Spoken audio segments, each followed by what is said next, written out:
Assalamualaikum warahmatullahi wabarakatuh. Pada kali ini saya akan menjawab pertanyaan-pertanyaan dari kelas 12 IPS 2. Materinya aliran-aliran dalam seni lukis. Silakan disimak. Pertanyaan pertama dari Marsanda, absen 17. Apa perbedaan yang menonjol realisme dan naturalisme? Oke, jawabannya, yang paling menonjol perbedaannya yaitu di kesan yang ditimbulkan. Kalau realisme itu dikerjakan apa adanya, tidak ada penambahan dan pengurangan.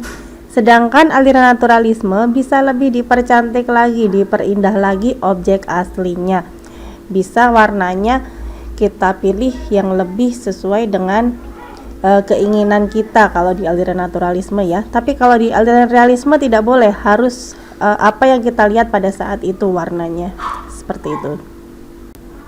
Pertanyaan nomor 2 dari Ardi, absen 4. Apa yang dimaksud teknik akuarel? Ini sekaligus menjawab pertanyaan Erliastika, absen 10.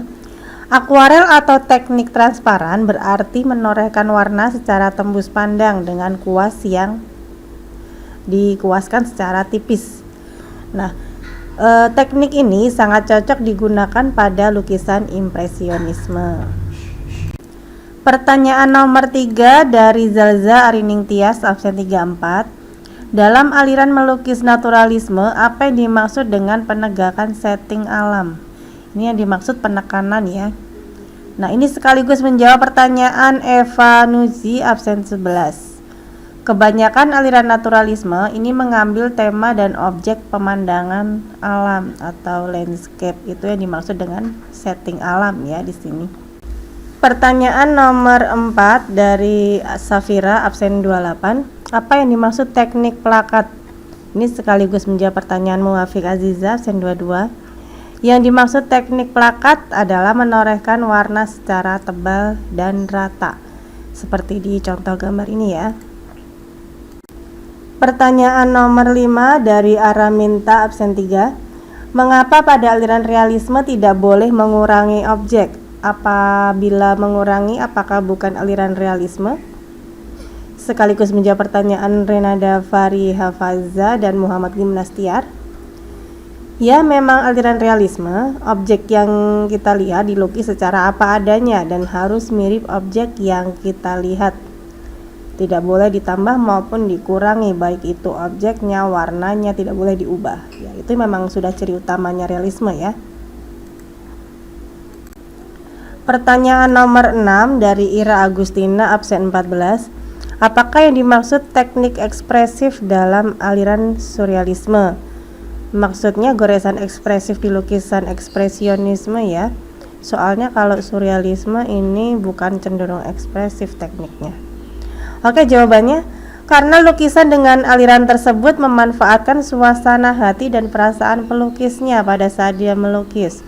Makanya disebut teknik goresan ekspresif karena penuh ekspresi atau emosi yang dituangkan oleh pelukisnya.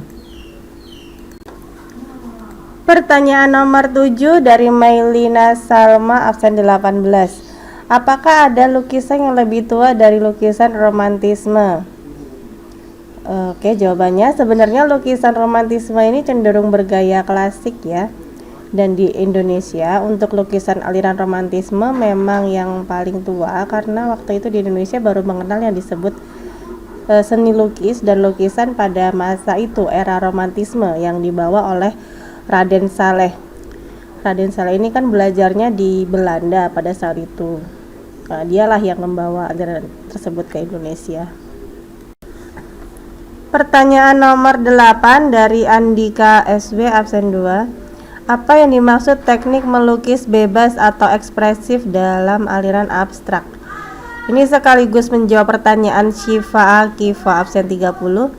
Aliran abstrak memang menggunakan teknik yang tidak biasa karena tingkatannya sudah tinggi ya. Tekniknya pun menjadi ciri khas masing-masing seniman, makanya disebut ada teknik ekspresif, teknik bebas, dan ini menggunakan alat, bahan, dan media yang bebas juga tergantung dari senimannya. Pertanyaan nomor 10 dari Dia Farhan Z, absen 7. Apa itu mendistorsi pada aliran abstrak? sekaligus menjawab pertanyaan Rizky Dwi Ayoga absen 27. Di dalam lukisan abstrak, objek disamarkan bentuknya hingga tak terlihat wujudnya. Distorsi merupakan penggambaran bentuk yang menekankan pada pencapaian karakter dengan cara melebih-lebihkan bagian tertentu suatu gambar. Contohnya pada lukisan ini ya, ada point of interest-nya yang memusat. Lanjut pertanyaan nomor 13 dari Zida Taufiki absen 35. Pelukis beraliran surrealisme selain Salvador Dali siapa aja ya? Kalau Anda browsing, tentu saja banyak sekali pelukis dengan aliran surrealisme. Karena aliran ini sangat banyak diminati oleh seniman-seniman besar. Contohnya di Indonesia ada maestro lukis Joko Peki, kemudian Robi Dwi Antono, Heri Dono, ini masih hidup semuanya ya. Kemudian ada Hendra Gunawan, banyak sekali pelukis dengan aliran surrealisme. Pertanyaan nomor 14 dari Dila Ayu Esanaya absen 8. Bagaimanakah yang dimaksud seni kontemporer? Oke. Seni kontemporer itu perkembangannya terpengaruh dari dampak modernisasi dan berkembang di barat sebagai produk seni yang dibuat sejak Perang Dunia II. Nah, secara umum seni kontemporer berarti seni yang saat ini sedang terjadi atau istilahnya kekinian ya, atau seni yang sedang berlangsung saat ini, jadi tidak memiliki aturan konvensional. Contohnya pada lukisan ini ya. Pertanyaan nomor 15 dari Renata Aulia Putri absen 26. Bagaimana yang dimaksud dengan metode plein air? Plein air ini istilah dari bahasa Prancis berarti luar ruangan, yaitu tindakan melukis di luar ruangan, biasanya mengacu pada lukisan yang diselesaikan pada lokasi. Nah, teknik ini sangat cocok digunakan pada lukisan aliran impresionisme. Aliran impresionisme kan melukisnya harus di luar ruangan, jadi paling cocok menggunakan teknik ini. Pertanyaan nomor 16 dari Della Nurhaliza Predita absen 6. Untuk ciri-ciri lukisan naturalisme poin 3 yang perbandingan perspektif itu seperti apa ya, Bu? Oke, perspektif itu artinya sudut pandang. Dalam teknik perspektif, objek yang semakin jauh terlihat semakin kecil oleh mata. Begitu pula sebaliknya. Objek semakin dekat makanya semakin besar terlihatnya. Seperti di contoh lukisan ini ya. Pertanyaan nomor 17 dari Sofia Durati absen 29. Bagaimana cara membaca lukisan atau membaca makna pada lukisan abstrak? Nah, kalau lukisan abstrak kadang kita sebagai orang awam memang sulit ya untuk mengartikan lukisan tersebut. Kita hanya bisa mengetahuinya dengan mengaitkannya dengan judul lukisan, atau kita bisa memperoleh informasi dari kritikus yang mengulas lukisan tersebut. Atau biasanya dari pameran lukisan abstrak pasti ada katalognya. Nah, di situ kita bisa membaca maknanya. Kalau secara ini, kalau kita langsung melihatnya tentu sangat sulit memaknai lukisan abstrak. Pertanyaan nomor 19 dari Wiratama absen 32. Apakah perbedaan dari aliran naturalisme dan impresionisme? Ini sekaligus menjawab pertanyaan Zulfarani absen 36 ya. Perbedaan secara khususnya di teknik pembuatannya ya, walaupun sama-sama misalnya melukis bertemakan pemandangan, tapi lukisan naturalisme dibuat secara detail, objek-objeknya terlihat jelas ya, sedangkan impresionisme tidak, hanya kesannya saja, dibuatnya pun di luar ruangan, makanya lukisan tersebut tidak dibuat secara detail karena cepat sekali membuatnya. Pertanyaan nomor 21 dari Giacinta Setiara Yulanda absen 13. Apakah lukisan impresionisme hanya gambaran pemandangan alam serta objek manusia saja? Umumnya iya ya.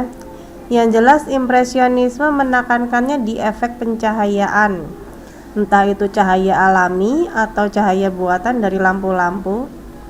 Yang jelas settingnya pada efek cahaya yang jatuh ke permukaan pemandangan, misalnya benda, misalnya seperti itu. Pertanyaan nomor 22 dari Muhammad Afif, absen 19. Apa perbedaan seni kontemporer dan seni modern?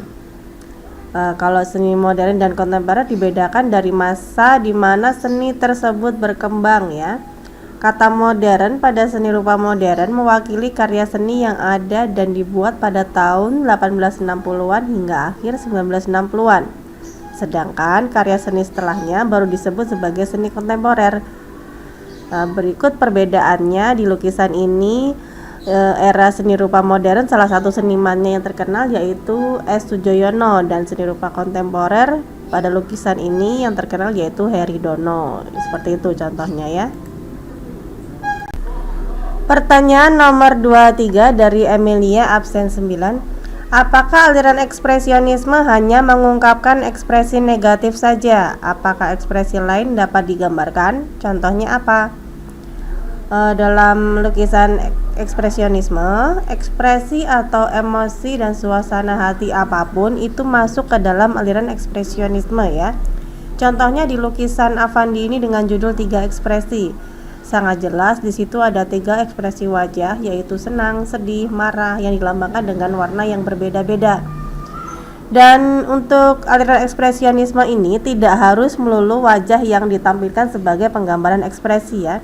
Bisa penggambaran ekspresi itu diwakilkan oleh objek-objek lain atau gaya lain, karakter lain yang bisa mendukung suasana hati senimannya.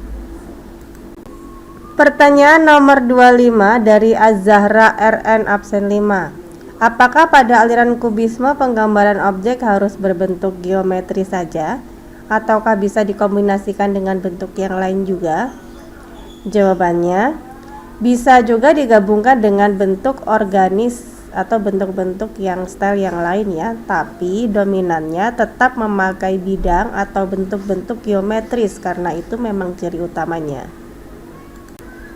Pertanyaan nomor 27 dari Vito Andika, absen 31.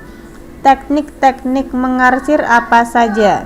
Oke, untuk teknik mengarsir ini ada banyak. Kita bisa menggunakan teknik arsir diagonal, horizontal, silang, sejajar, kemudian dusel, kemudian secara acak, banyak sekali. Ini tergantung dari kesukaan kita atau keahlian kita. Kita sukanya mengarsir dengan gaya seperti apa, dan juga tergantung nanti objeknya, lebih cocok diarsir menggunakan gaya yang seperti apa. Pertanyaan nomor 29 dari Ivan Julian, absen 15. Apa saja ciri-ciri aliran ekspresionisme? Sudah ada di PPT ya, nanti kalian bisa baca lagi materinya. Semua ciri-ciri aliran ada di situ. Khusus untuk ekspresionisme, yang jelas ciri utamanya ada di ekspresi, emosi, dan suasana hati senimannya. Itulah ide melukisnya dari situ seniman itu untuk aliran ekspresionisme.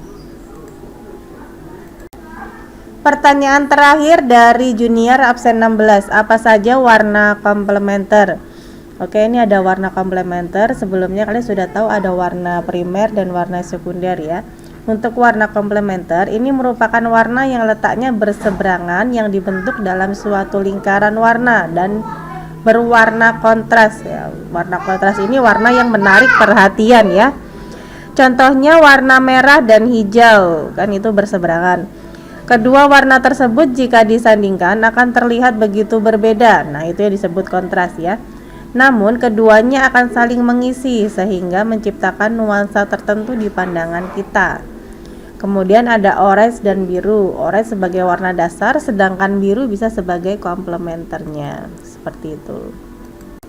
Sekian jawaban pertanyaan dari kalian. Semoga sudah terjawab semua dan memuaskan ya. Terima kasih atas perhatiannya. Wassalamualaikum warahmatullahi wabarakatuh.